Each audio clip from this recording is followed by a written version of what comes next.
Have you ever wondered about those complex international rules behind fighting climate change? Like Article 6.4 of the Paris Agreement.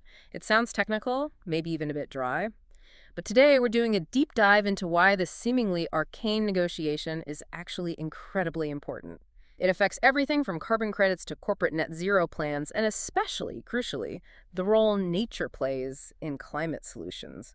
We've got a great source to help us unpack it all. Yeah, that's right. At its core, Article 6.4 is about setting up a new carbon market system, supervised by the UN, under the Paris Agreement.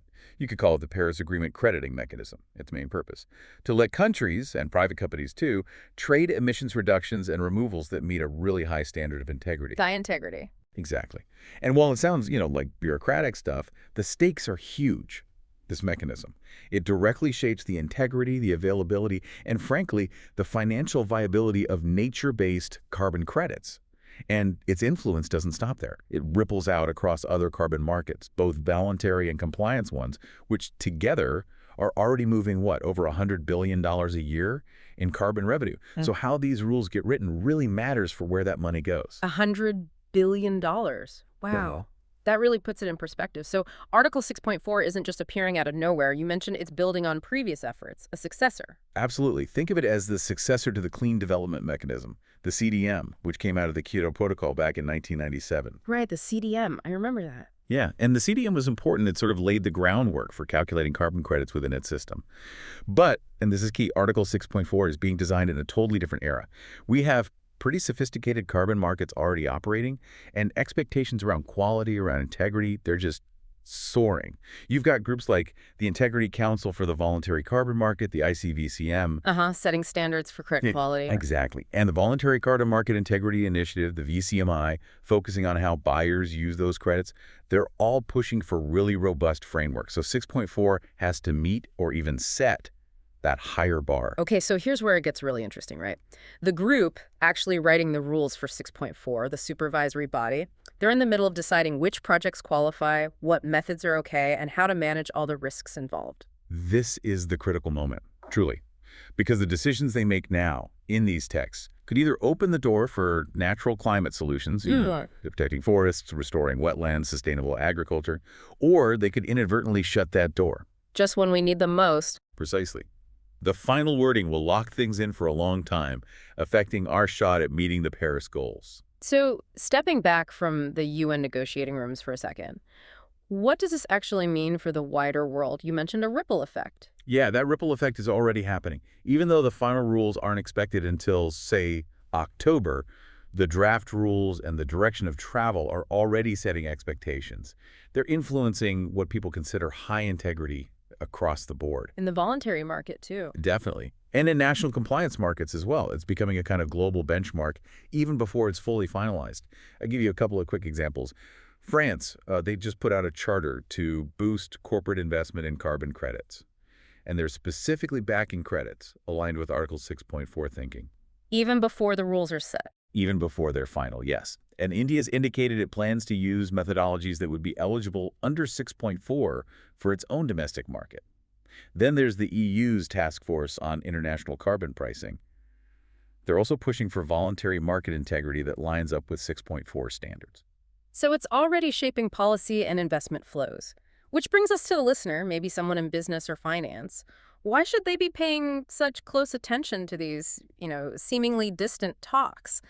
Especially if their net zero plans involve carbon credits. It's absolutely crucial for them. Look, if these Article 6.4 rules end up making it harder or even impossible for natural climate solutions to generate credits. Like mangrove restoration or soil carbon projects. Exactly, things like that. If those get sidelined, that decision won't stay contained within Article 6.4. It'll likely filter through to the voluntary market, maybe compliance markets too.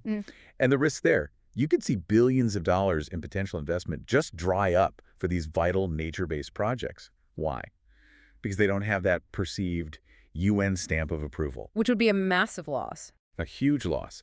We'd miss out on major climate mitigation potential, plus all the co-benefits like biodiversity protection, helping local communities, things we desperately need. And, there's this assumption sometimes that nature-based solutions just can't be as rigorous.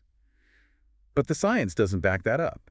There's absolutely no inherent reason they can't meet the highest integrity standards. That's a really important point to challenge. It is, because honestly, the bigger risk to hitting our climate goals isn't the perceived risk within these projects.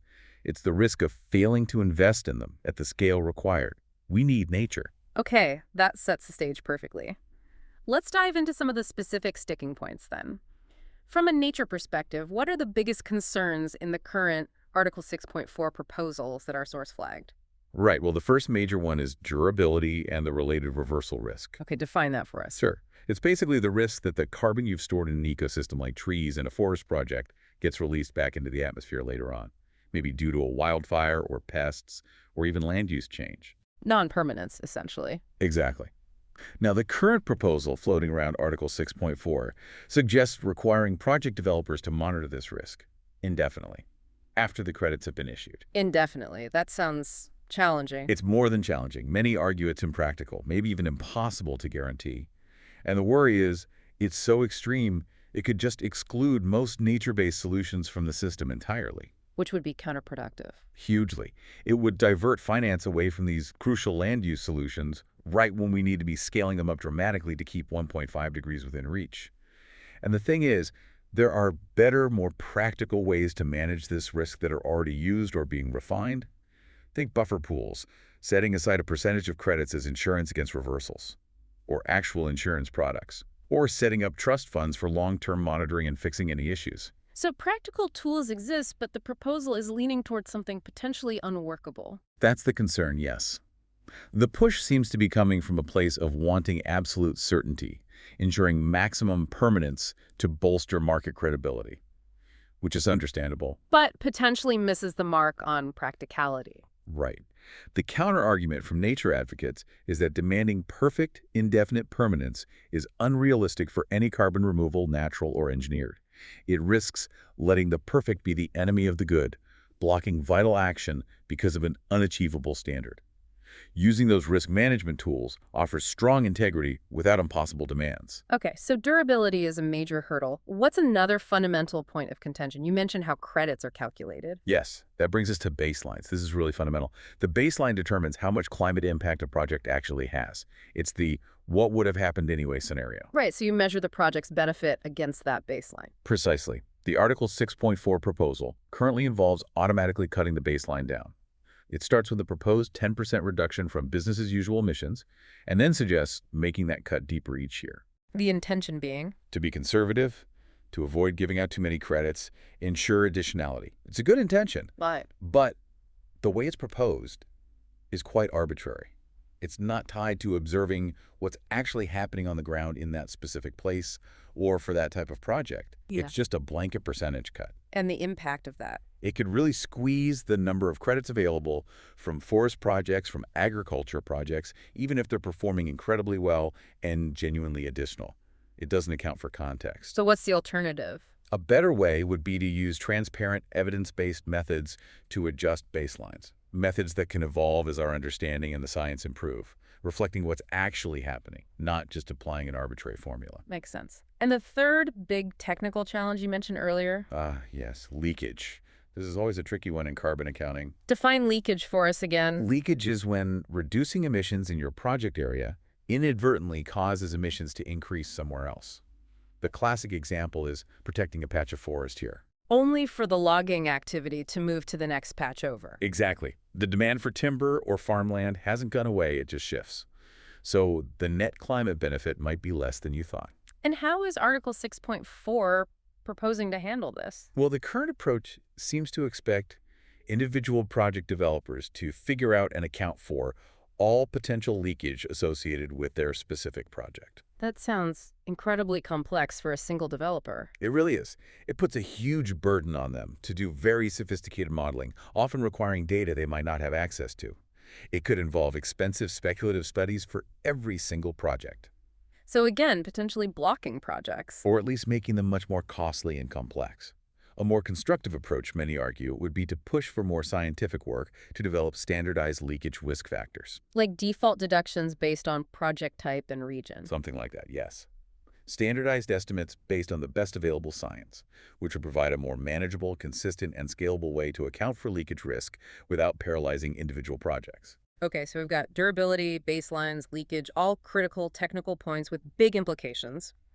If we pull back now and connect these dots to the bigger picture, what does all this mean for the future of carbon markets and ultimately for hitting net zero? I think the key thing to grasp is that carbon markets are definitely maturing, and they're also converging. Converging, how so? Well, companies using voluntary carbon credits today might find themselves subject to mandatory climate disclosure rules tomorrow, or participating in national carbon pricing or offset schemes, or maybe hybrid markets that mix compliance and voluntary elements. And Article 6.4 sits in the middle of all that. It's positioned to heavily influence what's seen as credible as high integrity across all these different market types. It's setting a benchmark, intended or not. So if the final Article 6.4 rules end up making it too difficult for nature-based solutions to participate, the knock-on effect could be significant.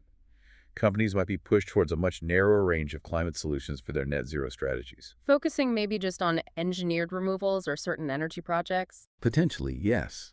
And that would undermine not just the climate fight, because we need all the tools, but also efforts on biodiversity, on supporting sustainable development, on ensure equitable outcomes.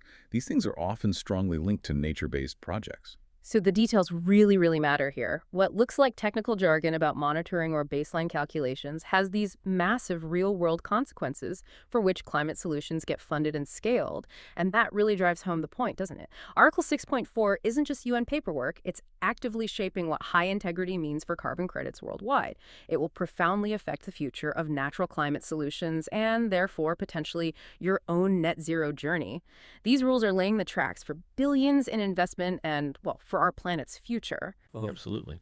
And it leaves us with a really important balancing act, doesn't it? We absolutely need robust standards and high integrity in these markets. That's non-negotiable for credibility. Yeah. But the question we need to keep asking is, how do we achieve that without sacrificing practicality? How do we ensure these robust standards don't inadvertently stifle the deployment of urgently needed high-impact climate solutions, particularly the ones nature provides? We have to be careful that the quest for perfection doesn't block vital progress.